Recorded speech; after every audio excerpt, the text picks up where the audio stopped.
Doctor साहब, मेरे पैरों में वेरिकोज हो गया था और पूरे पैर में सूजन हो गया था। तो डॉक्टर ने ऑपरेशन करने के लिए बोला और हमने ऑपरेशन करवा लिया। और ऑपरेशन करवाने के बाद सारा घाव ठीक हो गया, मगर पैर की सूजन ठीक नहीं हो रही और घुटने के नीचे का पैर पूरा काला हो गया है। और जो ऑपरेशन किया गया है वह घाव 8 महीने हो गया है, मगर वो घाव ठीक ही नहीं हो रहा है। कृपया समाधान बताएं कि यह ठीक हो जाए। ये वेरिकोज वेन्स के बहुत पेशेंट्स होते हैं और बहुत सारे लोग उसमें ऑपरेशन कराते हैं। और वेरिकोज वेन्स को बेसिकली समझना बहुत ज़रूरी है कि ये बीमारी क्या है और ऑपरेशन करने के बाद किन किन नियमों का हमको पालन करना है और कौन कौन सी चीज़ों का हमको परहेज करना है, कौन कौन सी चीज़ों को हमको रिलीजियसली फॉलो करना है। तो वेरिकोज वेन्स जो है हमारे पैरों की वेन्स जो इम्प्योर ब्लड नीचे से ऊपर की तरफ लाती हैं, उनमें उनका जो वॉल्स है वो खराब हो जाना, इसको हम लोग वेरिकोसिटीज बोलते हैं। मतलब जो वेन्स हैं उनका कैलिबर बड़ा हो जाता है और वैल्व्स खराब हो जाते हैं, जिसकी वजह से जो नीचे से ब्लड ऊपर की तरफ आ रहा है उसकी स्पीड कम हो जाती है और वहाँ पे ब्लड डंप होना शुरू हो जाता है। तो वो वेन्स का जो कैलिबर है वो बढ़ता चला जाता है और वहाँ पे फिर कुछ दिनों के बाद वो नसें हमको दिखनी शुरू हो जाती हैं नीले रंग की, और कभी कभी वो फट जाने की वजह से उनमें से बहुत भयंकर ब्लीडिंग भी हो सकती है। तो ये होता है वेरिकोज वेन्स। और वेरिकोज वेन्स में वैल्व का डिस्टर्ब हो जाना अपने आप में बहुत सारी प्रॉब्लम्स को जन्म देता है। जैसे कि उस जगह पे चूंकि ब्लड डंप होता है तो चलने वालों को थकान महसूस होती है, ब्लड वहाँ से क्लियर नहीं होता तो उसकी वजह से पैरों में सूजन भी आनी शुरू हो जाती है। जब ब्लड वहाँ पे डंप होता है तो उसके अंदर से जो पिगमेंट होता है वो बाहर निकल के चमड़ी के नीचे डिपॉजिट हो जाता है, तो पैरों का रंग भी बदल जाता है और पैरों को चलने में दिक्कत, सूजन, घाव होना, पैरों से ब्लीडिंग होना, पैरों में खुजली आना, ये सब बहुत सारी समस्याएं हमको घेर लेती हैं। और अक्सर हम उस बीमारी में डॉक्टर के पास जाके उससे सलाह लेते हैं। डॉक्टर हमको पूरी चीज़ों को समझने के बाद जांचें कराते हैं, कलर डॉपलर की जांच कराते हैं जिसमें इस बीमारी का डायग्नोसिस बनता है। डायग्नोसिस बन जाने के बाद डॉक्टर हमको ये सलाह देते हैं कि आपको पैरों को ऊपर उठा के रखना है, पैरों के घाव की ड्रेसिंग नियमित रूप से करनी है। जब हम बैठे हैं तो सामने स्टूल के ऊपर पैर रख के पैर को एलिवेटेड रखना है, ऊपर रखना है, लटका के नहीं रखना है किसी भी हालत में। और आपको कॉम्प्रेशन गारमेंट पहनना है। और जो खून की नसें जो बड़ी बड़ी हो गई हैं, जिनकी वजह से आपको ये डर लगता है कि इसमें से कभी ब्लीडिंग हो सकती है, या तो हम उससे लेज़र से ट्रीट कर लें या फिर हम उसको ऑपरेशन के द्वारा ट्रीट कर लें।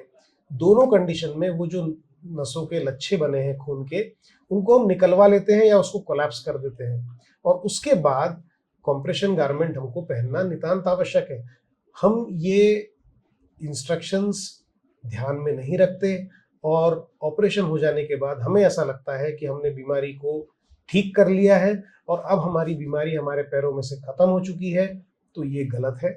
ऑपरेशन के साथ अनुशासन बहुत जरूरी है।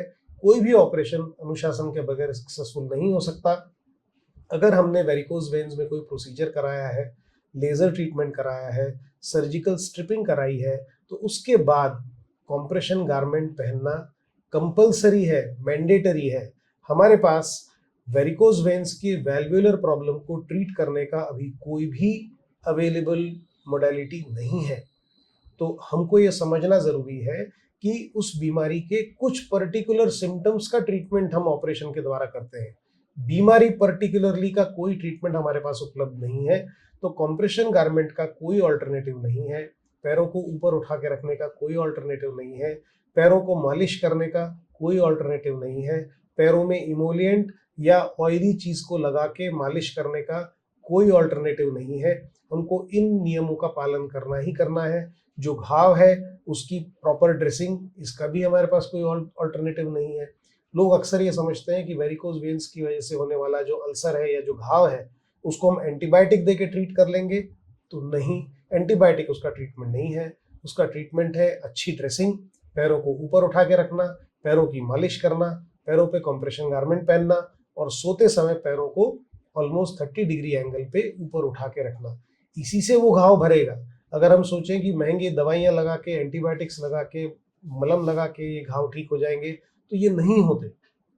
तो अक्सर हम ऑपरेशन का जो काम का हिस्सा होता है उतना समझ लेते हैं, और उसके बाद का और उसके पहले का जो भी हमने अनुशासन डॉक्टर ने बताया होता है उसको हम फॉलो नहीं कर पाते। इसकी वजह से वो ऑपरेशन फेल हो जाते हैं। और अक्सर मेरे को ये चिंता रहती है कि वो जो विधि है या ऑपरेशन का टेक्निक है वो बदनाम हो जाती है, ये कह के कि डॉक्टर ने ऑपरेशन कर दिया और उसका कोई फायदा नहीं मिला।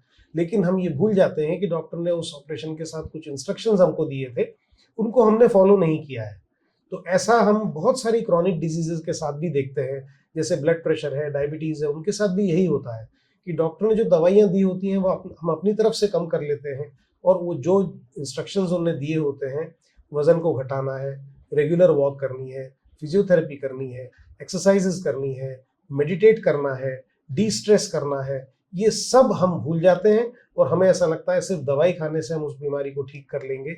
बिल्कुल वैसी ही चीज़ वीनस इनसफिशिएंसी में भी होती है, वेरिकोज वेन्स में भी होती है, कि जो भी इंस्ट्रक्शन दिए होते हैं उन सबको हम दरकिनार कर देते हैं, नज़रअंदाज कर देते हैं, और ऑपरेशन फेल हो जाता है, क्योंकि ऑपरेशन ने खाली वो जो खून के दच्छे हैं उनको ख़त्म किया है, जो वैल्व्स हैं उनको ठीक नहीं किया है। वॉल को ठीक करने का एक ही तरीका है, हमको कॉम्प्रेशन गारमेंट पहनना है, कॉम्प्रेशन गारमेंट पहनना है, कॉम्प्रेशन गारमेंट पहनना है। इसका कोई ऑल्टरनेटिव नहीं है। कॉम्प्रेशन गारमेंट हम तब तक पहनेंगे जब तक हम धरती पे उन पैरों को लेके चल रहे हैं। अगर हमने कॉम्प्रेशन गारमेंट पहनना बंद कर दिया तो वेरिकोज वेन्स के जितने प्रॉब्लम है वो सारे वापस आ जाएंगे। सबसे पहले पैरों में ब्लड की डंपिंग होगी, पैरों में सूजन बढ़ेगी, सूजन के साथ खुजली आनी शुरू होगी, पैरों में स्किन में ड्राइनेस आएगी, पैरों में रंग बदलेगा, जिसमें हीमोग्लोबिन का बाहर निकल के सिडरीन डिपोजिशन होना शुरू हो जाता है, और हम फिर वहीं पहुंच जाएंगे जहां से हम शुरू हुए थे। सो वेरिकोज वेन्स और वीनस अल्सर, इनके ट्रीटमेंट में सिर्फ दवाई गोली ऑपरेशन ये ट्रीटमेंट नहीं है। हमको हमारी तरफ से बहुत बदलाव करने पड़ते हैं अपनी जीवन शैली में। बहुत से प्रोफेशन ऐसे होते हैं जिसमें हमको बहुत एक्स्ट्रा सावधानी बरतनी पड़ती है। इन सब का हमने फॉलोअप नहीं किया तो हमको उस प्रॉब्लम से निजात कभी नहीं मिल सकती। सो वेरिकोज वेन्स में अनुशासन उतना ही ज़रूरी है जितना समय पे ऑपरेशन।